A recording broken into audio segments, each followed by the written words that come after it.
eerste dinge eerste.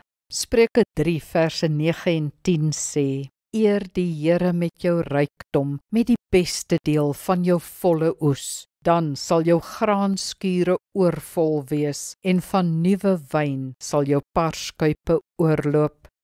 Moenie vies wees as ons oor jou geld en jou spandering praat nie. Die skrif is vol instruksies hieroor, veral in die wysheidsmateriaal. Jesus het ook verbasend baie oor geld gepraat. Met 'n kind van God se spandering moet ons eerste dinge eerste stel, naamlik die Here se deel, ons tiende.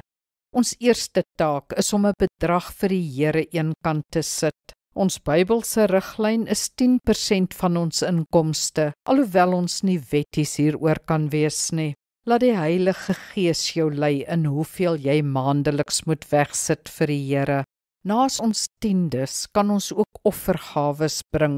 Dink veral aan die armoede om ons. Dis vir Jesus baie belangrik. En wêreldsending, die groot opdrag. Jammer, maar ons kan nie van hierdie dinge wegkom nie. Wees getrou hiermee. Onthou, saam met jou tiende kom groot beloftes en allerhande seën. Kom ons bid saam. Hemelse Vader, U gee my alles, sodat ek iets aan U kan teruggee. Die finansiering vir U kerk, U koninkryk, U droom vir die wêreld, is in my sak, nie in iemand anders se nie. Dit gaan nie vir U oor die bedrag nie, maar oor die getrouheid. Help my veral om graag te gee. Amen. Die Here seën jou.